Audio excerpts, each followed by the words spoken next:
If you thought you knew what was going down with the Brian Flores lawsuit, think again. Some news that was kind of found out retroactively about how the Tennessee Titans hired Mike Mularkey back in 2016 actually could have a big impact on Flores' lawsuit and the case about how minority coaches are treated in the NFL. We'll talk about that, wide receivers getting paid new money, and annoying things that athletes are doing on social media when they want to be petty. I'm Chris Carter here with your boy Q on the Locked On NFL podcast. Let's get into it. You are Locked On NFL, your daily NFL podcast. Part of the Locked On Podcast Network, your team every day.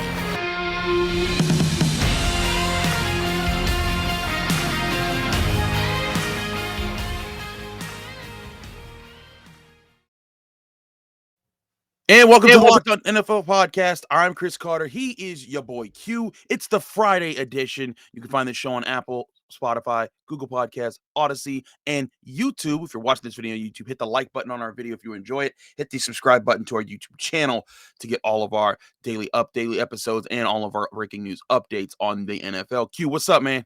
Man, what's happening? Feels good to be on this Friday, man, talking some NFL action, closing out the week really strong. And please believe there's a lot to talk about and a lot that I'm fired up about. So let's get it going. And for once, I'm not fired up about anything that you're wearing or anything like that or your bad haircut. It's nothing to do with that. It all has to do I don't have a bad haircut. Take that back. I didn't say you had a bad haircut. I said I'm not fired up about your bad haircut. So today's not a but bad you're saying I haircut. have a bad haircut by saying you're not fired up about my bad haircut. You're saying I don't have a bad haircut. Say that. No, I'm saying you don't have a bad haircut right now. You have in the past. Well, okay. That's just because I've let it grow out way too much, and that's different. Agreed. So, Facts. Okay, so now I just wanted to correct you right now, and my hair is straight. Done But deal. anyway, let's get right to the big news. Now, as I said in the open of the show, this was kind of a breaking news, but not really breaking news because this was an interview that happened like 2 years ago. Now, we all know the status of Brian Flores, right? He when he was let go from the Dolphins, there were a lot of questions about that. But when he thought he was in consideration for the Giants, Bill Belichick sent him a text message that was meant for Brian Daboll that revealed that the interview that Brian Flores was about to go on was a sham interview, and that the Giants had already selected Brian Daboll and were just going through the motions of Brian Flores, presumably because they just wanted to fulfill the Rooney Rule, policy of the NFL about interviewing minority head coaching candidates. So that lawsuit was in effect. A lot of people said, "Oh, that's not real. He's being a crybaby. He's being this, excusing all these things." And there's no other evidence of anyone else going through this. Well, that's not the case anymore because Ray Horton, who was defensive coordinator for the Tennessee Titans in 2014 and 2015 and went on an interview in 2016 to be the head coach, he had felt that his interview was a sham the way that it was conducted, but he didn't have any hard evidence to prove so. But now we have hard evidence from actually an interview that was done in 2020 on the Steelers Realm podcast. And the Steelers Realm podcast was interviewing former Steelers offensive coordinator Mike Mularkey, who won that 2016 head coaching job for the Titans. Mike Mularkey saying he was told by the Titans owner that he was going to be the next head coach, and he knew that before Ray Horton even interviewed, and he didn't say anything then. He feels ashamed that he didn't, and he wants to do the right thing, and so he's putting it out there now. Now that's the thing. This was 2 years before Brian Flores' situation even occurred. So this now, and Ray Horton's added his name to the Brian Flores lawsuit, which is a class action lawsuit, which means more people can join. Steve Wilkes has added his name, and this isn't just some this isn't hearsay. Like some people are saying, "Oh, this is hearsay." That's not what hearsay is. I went to law school. Mike Mularkey is saying that the Titans owner told him to his face that he was given the information that he was the pick. It'd be different if he heard from a source from someone else that the Titans owner said that. But the person in charge of that organization told him himself. That is direct testimonial evidence. And I do think it really strengthens the case of Brian Flores. Might not win in the case. It's not the smoking gun that you want in a lawsuit because you need the Titans owner to say that and say something about Ray Horton as a black coach, or and have more information on that. But this goes more to exactly what Brian Flores and other black coaches have been alleging about how the NFL has been doing their practices. It's something we've been talking about for quite a while now, and we know that this is the practice of the NFL, and it's the practice of a lot of corporations and businesses across the country.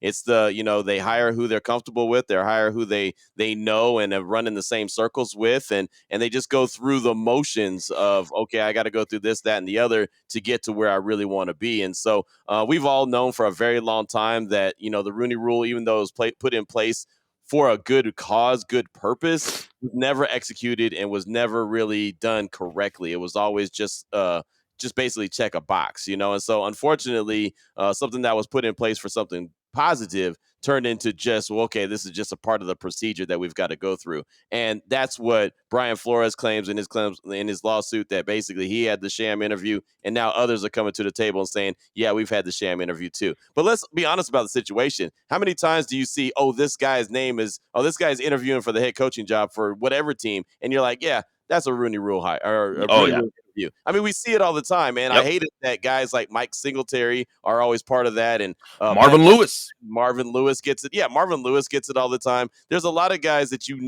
that all of a sudden, as soon as you see their name, T. Martin was a guy that you see attached to, and you're like, that's not a real a real deal interview. And unfortunately, these guys that are going for the interview want to be a real deal interview. They don't want to be just a box check. And so that's the unfortunate part. So it's just got to get to a place where the people that are in position to make hires, and I've said this multiple times, have to start changing the way that they think. The way that they think, they have to start being more open-minded and start getting out of that circle of, well, these people are the ones that we run with, so that's who, we're going to put in place to run our team. They've got to start thinking outside the box, giving more opportunities, and maybe expanding their circle of people that they run with to give more opportunities. And so I think at some point, they're going to continue to try to evolve this, go from the Rooney Rule to where it's at now, where they're trying to get offensive assistants, being people of minority. I mean, you see the NFL is doing little small things here and there to try to tweak it, because I don't think there's any kind of real science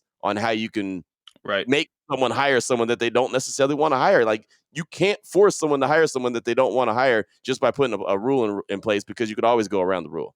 Yeah, unless the rule is you gotta hire X person, right? Which is not. I mean, which I don't want to be. I don't want to be the guy hired because you say, well, you have to put a black guy in your No one wants to be put in that situation. That's you. I don't want to be that guy. You know what I mean? Like, hey, you're just hiring me because of my color. That's no thanks. I'll pass. Exactly, and that's the whole point here, is that no one's saying these people should just be given, like, hey, push them into the job just to push them into the job. But the point is that they're being excluded, and this is part of this. This is part of what's called institutional racism. This is part of something that they're not sitting there and saying, get these black people out of these jobs. They're sitting there saying, I'm going to pick the guy that I most relate to. And oftentimes when it comes to employment decisions, you pick people pick people within their own race. It happens quite often, in not just in the NFL, in the real world.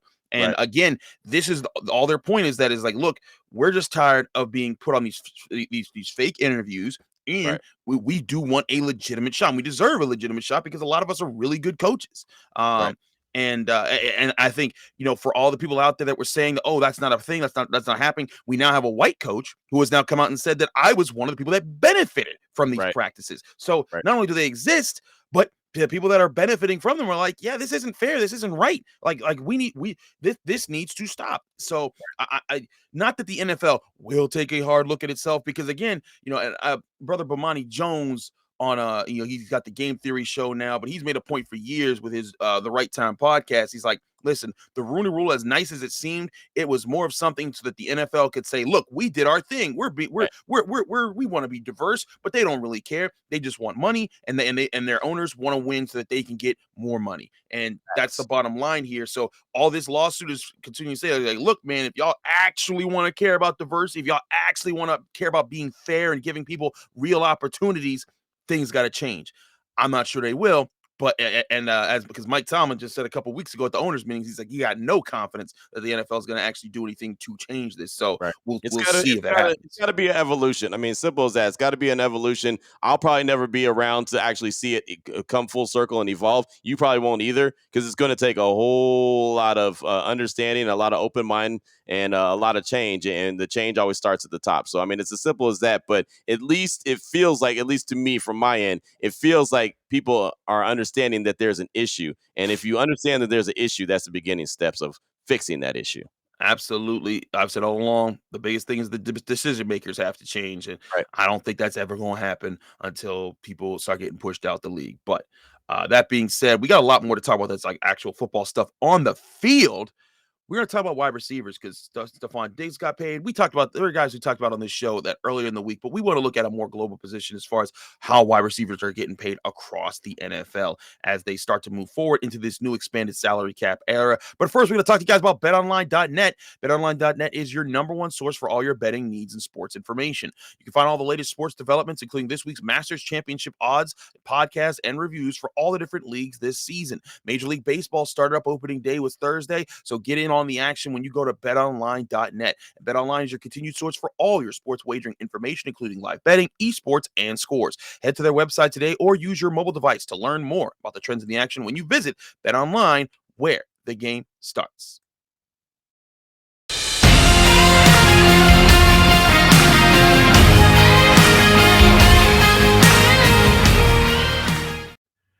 Welcome back to the Locked On NFL podcast. I'm Chris Carter. He's your boy Q. It's the Friday edition.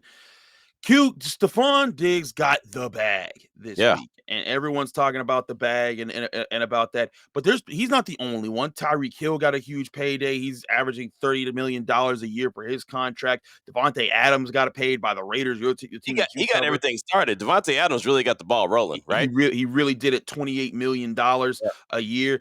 But you're looking at this new age of paying wide receivers this kind of money. Like, it's funny, just about 5 years ago, you would have looked at the Steelers and said, "Oh, they're paying receivers," because they had Antonio Brown and they were paying him. I think he was the highest paid wide receiver at one point. And now these contracts are making that look like a joke. It's interesting to me to see how people are getting paid. But I think one thing when people are seeing these numbers and some people are freaking out, it's important to remember the salary cap is set to skyrocket over the next few years because of betting, because of the extra games that are being played. Like this year, it's set at $208,200,000. Next year is projected to jump up to $225 million. Then the year after that, $256 million. So what we understand, and those are just projections. That we don't know for sure. Though, but what we understand as to be the numbers that we've always thought wide receivers and quarterbacks and defensive and edge rushers and all stuff like that, how they should be paid, those numbers are going to fluctuate over the next 4 or 5 years.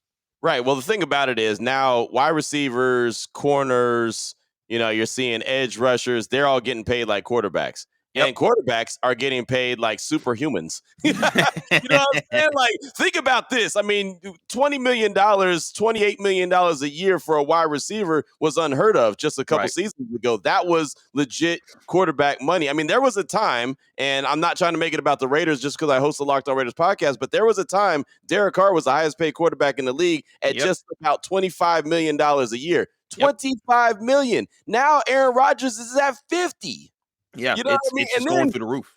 And the contracts are guaranteed for the tip of the top. The elite, the Aaron Rodgers, the guys like that. Kirk Cousins, who's not even elite, he's found a way to. I don't know who his agent is. Man, his agent needs paid. Yeah, his agent's the best agent in the world because he's gotten everything guaranteed for like the last 5 contracts. So, I mean, he's doing everything the right way. But you're seeing the money that's given out to the wide receivers right now. You're seeing guys take shorter deals, but more guaranteed money. And in the NFL, it's what it's all about, guaranteed money. I would do that every day of the week and twice on Sunday. Why would I want a 7-year deal where 3 years are guaranteed or whatever? Instead, just give me the 3-year contract that's fully guaranteed or close to it. That's what I'd rather have because everything else is just monopoly money. Exactly, and that's what you want. You want money in your hand that is, it's coming to you, and it'll be interesting to see what organizations are able to hold up and resist against that, because that's like the Steelers don't do guaranteed money unless you're a quarterback. Like that's why Le'Veon Bell had his fit, and he had to hold out for an entire season. He wanted all this guaranteed money, and they're like, listen, buddy. How we do it is we guarantee some money up front, in your first 2 years, but the rest of the years we leave open because we're going to move that money around. We're going to say, hey, and as long as you're playing well, it's like, hey, you know what? We're going to give you this. We're going to move this up into your 3rd year and give you all this money now. But we need to be able to move around salary cap numbers because we like to have that flexibility so that if we need to add a cornerback like Joe, they did when Joe Hayden was there, we'll have the flexibility. And I'm intrigued to see how many NFL teams are able to resist that going into this new age. Because again, the money that's being spent by teams, people are thinking like, wow, this is ridiculous. Wow, this is ridiculous. It's going to get even crazier when these salary cap numbers continue to go up. We were talking about this before, but like Patrick Mahomes' contract, when they signed that 10-year contract for all his buku money, you're like, what in the world is this? Well, they're paying him too much. Now you're like, that's a steal compared to how these quarterbacks are signing. Yeah, exactly. It's crazy, and just looking at the wide receiver position, because they're the ones that have been dominating the headlines the last few weeks, really ever since Davante Adams got paid and then Tyreek Hill. These guys that are the elite of the elite, they're actually having the NBA power now, where they're saying, hey, like Tyreek Hill said, I'm not going to get paid less than him. You know what I mean? He just got this. I'm just as valuable, if not more. I'm not going to get paid less than him. Either pay me or trade me. And, well, they traded him, and he got the bag from Miami. Is it going to work out? Who knows? But he got what he needed, which was the money. He got the guaranteed contract. Miami felt comfortable doing it. The thing about it is the teams that feel like that they're close and they're one big-time player away, I feel like are going to be willing to make these kind of moves. And I'm not saying Miami's a team that feels like they're close, but they're building that team like they feel like they're close, right? They're doing a lot. They're making a lot of moves, giving out a lot of contracts, trading a lot of draft capital, but they also had all the ammunition in the chamber. They also had that, they had that draft capital, and they still have a ton of draft capital. So some teams are being very strategic with what they do. And, like I said, I could say personally from what I see from a distance, and look, we were on this very show when the Davante Adams trade news broke. That was still wild. That was crazy. Yeah, it was still one of the wildest moments here on the show. But I mean, Dave Ziegler, the GM of the Raiders, he believes that this team is built like it can go win right now if you have a difference maker at the wide receiver position. So they go out and make the move for Davante Adams. They give him what they got. Now all of a sudden they have a three-headed monster in Davante Adams, Darren Waller, and Hunter Renfrow, and they feel like, okay, that offense could compete with any offense in the league. And really, the Rams, Tampa Bay, the Chiefs, they've really created this monster because of all these high-flying offenses that they have. It's a new age, the NFL. When you get your quarterback, you better find it. And that's the other thing about Dolphins. Do they have their quarterback? We don't know. I don't think so. Yeah. And the other thing is, the other little side note is, if you can get your quarterback, like the Chargers are a perfect example, they have their quarterback still on a rookie deal. You can build around that dude if you still have the quarterback on a rookie deal. Now, when you have to pay him, like the Chiefs paid Mahomes, like the Raiders are going to have to pay Derek Carr, like whatever team is having to pay their quarterback, Josh Allen in Buffalo, all these quarterbacks that are going to get paid or have gotten paid, now all of a sudden that limits a little bit. The teams still find ways to do it. I mean, they have teams of guys that are working these contracts, but they find ways to do it. But if you can be fortunate and get your quarterback on a rookie deal like the Chargers have with Justin Herbert, then you really could blow up that team and really build around it offensively and defensively. And so that's what the Chargers are trying to do. Is it going to work? Who knows? I mean, look in Houston. Even Brandon Cooks got paid.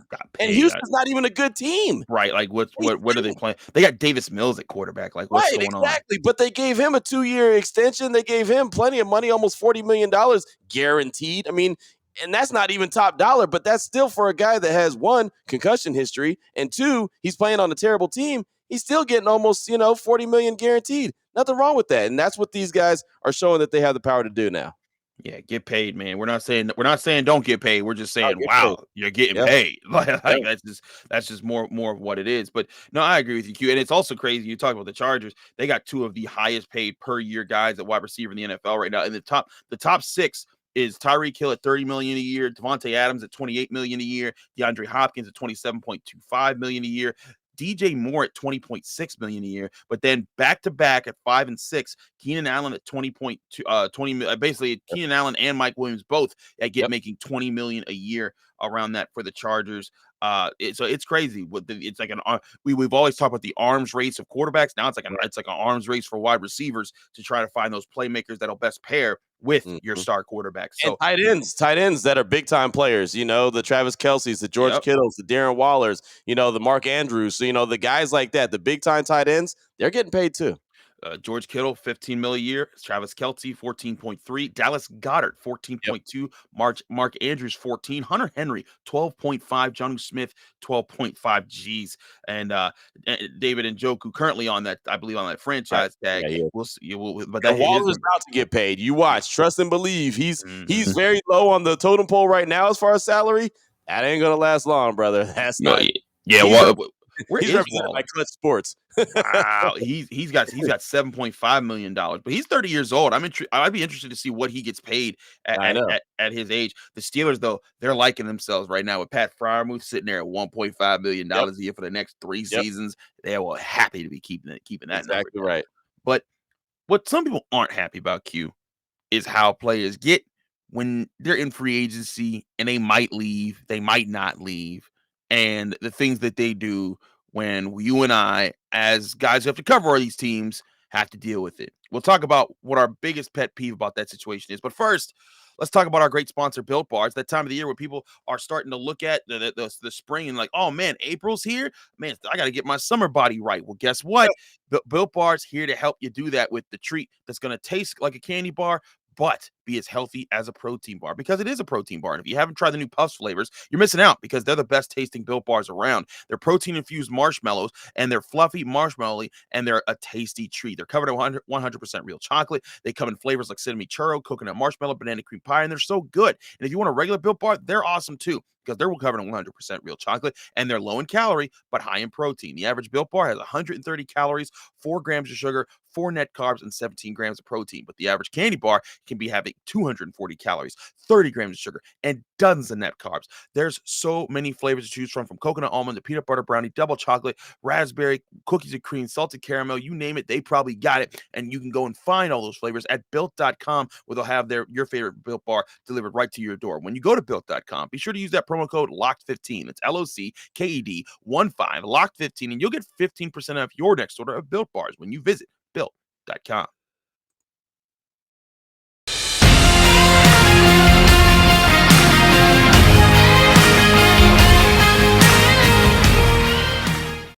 Back here on the Locked On NFL podcast, I'm Chris Carter. He's your boy Q on the Friday edition. Now, Q, Oh man, I teased that segment a little bit fired there. up, man. I'm already fired up. Listen, Q requested this segment. Like this is like, it's something that I found like, yeah, that is annoying. But man, Q, you went Oh off man. on guys who are either about to be free agents or are trying to negotiate.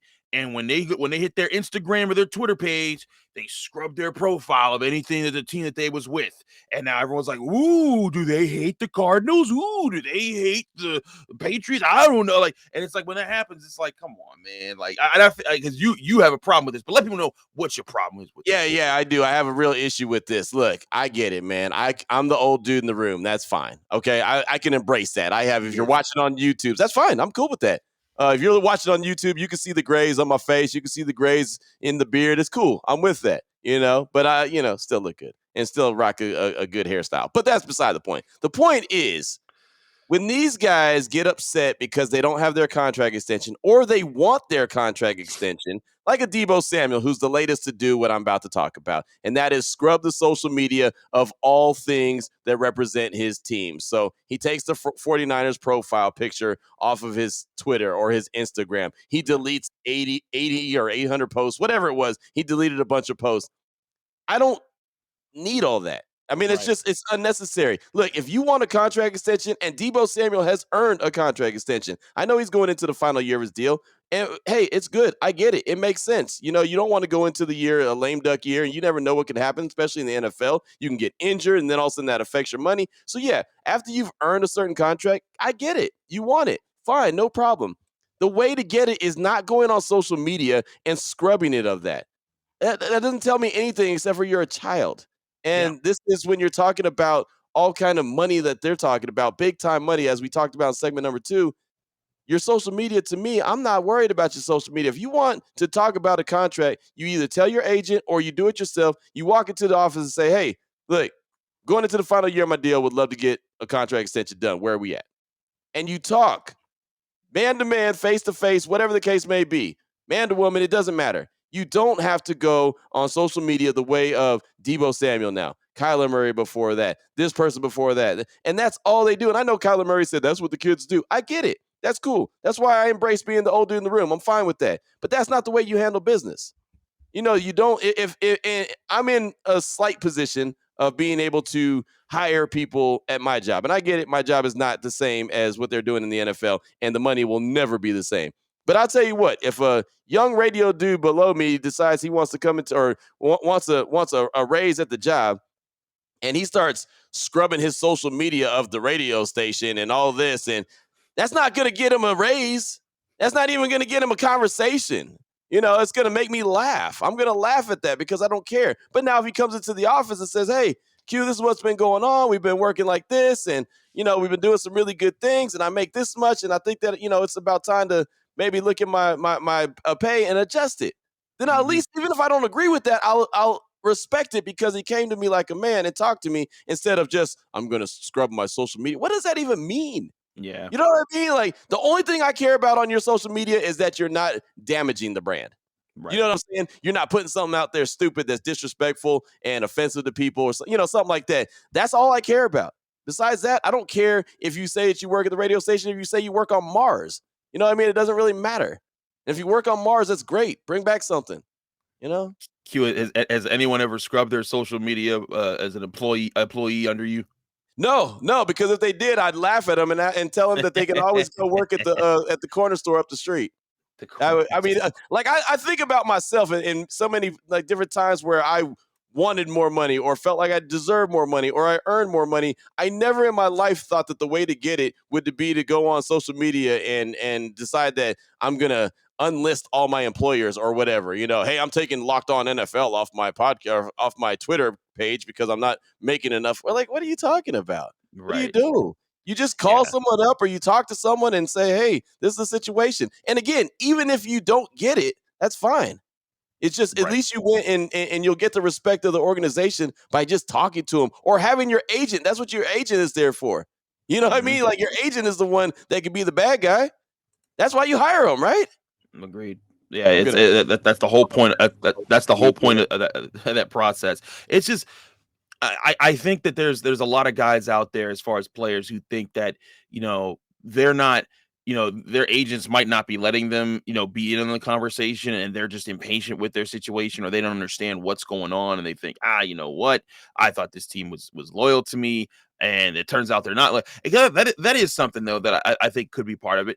Players are often disillusioned about how business works in the NFL until the business decisions start being made. Well, look at Baker Mayfield. He made a bad decision on social media. Boy, that decision. I still to this day think if Baker Mayfield doesn't post his letter with his middle name and stuff, the Browns never pay that money to trade for Deshaun Watson. He's still the guy in Cleveland, and he can and if he truly wanted to leave, he could have told them in behind closed doors and been like, trade me, and he'd probably be like Matt Ryan and be somewhere else now. Yeah, he'd probably be traded already because the rest of the league wouldn't have known that he's a child. Yeah, exactly. Again, I mean, we mentioned it here on the show. The day that I knew that Baker Mayfield's middle name was Reagan is there was a problem. Yeah. You know what I mean? Like, I should never have known that. But I only knew that because he put out some big old long social media posts. You don't have to press send. If you're in your emotions, call your friend, call your girlfriend, call your employer. Do what you got to do. I don't need to know about it because when I know about it, then I know, oh, this guy's in his feelings and he's very childish.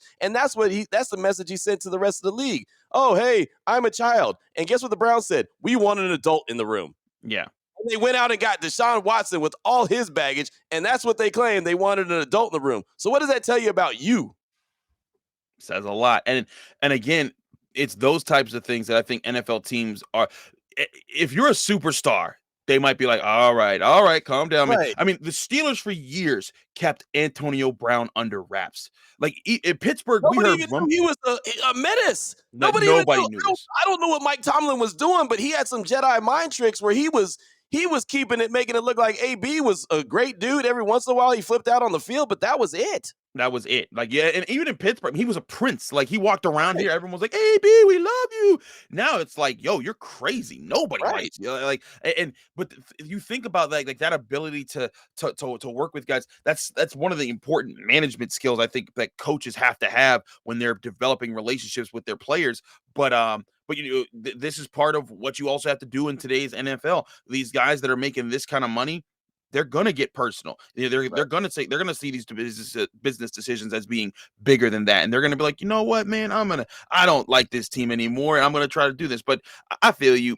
it's something that the NFL athletes shouldn't do. It's not and that's the thing. It's not helping your case. All it's Not helping doing, the cause at all. if anything, it's just like Kevin Durant going on social media. The only person that's really benefiting is just it gets your ego going a little bit when you see other people tweeting out or liking your Instagram post or something like that. Has burner accounts. Like we know that Kevin Durant has a burner account now. Exactly. I don't have time hardly to manage my own Twitter account, let alone a fake one, just to make sure I can defend myself when someone said, you know what I mean? Like, think about this. Spend that energy somewhere else. Right. You could do so much more with your life and not having a burner, not doing these extra. And again, they're passive aggressive and they're petty with these very moves. petty. It's just it doesn't help. Kyler Murray, people think Kyler Murray is very childish now because of what he did. It doesn't help your image.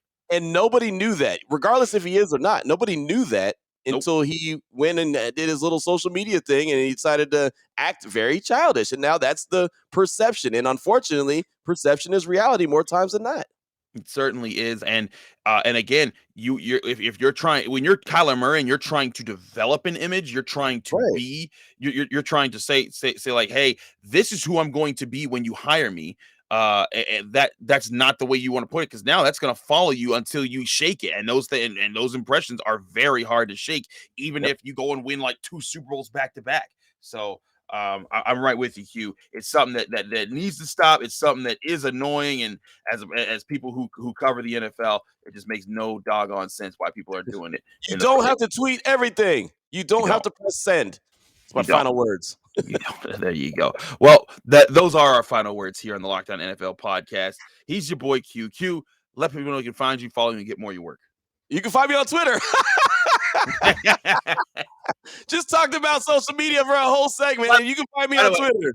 You can subscribe, follow us as we on our social media. I won't get in my feelings. I won't get in my feelings. I promise. At your boy Q254 on Twitter is where you can find all my work, from Locked On NFL, Locked On Raiders, Locked On Bets, radio shows, everything I do. You can find right there in one spot. At your boy Q254, and I promise I won't be in my feelings. Chris, where can they find you? You can find me on Twitter and Instagram at Carter Critiques, where I'll get in my feelings sometimes. Like, he's very Drake-like, so he does get in his feelings sometimes. Okay, first of all, people say I look like Drake. People say I look like Cam Hayward. People say I look like Jerome Bettis. People say I look like Aaron Donald. People say I look like DJ Khaled. That's offensive. And but yes. So trust me, I get that all the time. That if you want to get me emotional, you say those things, or you post like pictures of me next to them, and I'll be like, that's not funny, man, but it is actually kind of funny. I actually really laugh about it a lot. But anyways, but follow me on Twitter and Instagram at Carter Critiques. Follow this show on Apple, Spotify, Google Podcasts, Odyssey, and watch it on YouTube. Like this video if you enjoyed it. Hit the subscribe button to the Locked On NFL podcast, our channel, and our YouTube channel, to get all of our daily updates from all of our hosts throughout the week. We're going to take a break and come back to you on Monday with more on the NFL, see what happens over the weekend. Q, it seems like every weekend there's a new update that happens that changes the entire landscape of the NFL. We'll see what that is on Monday.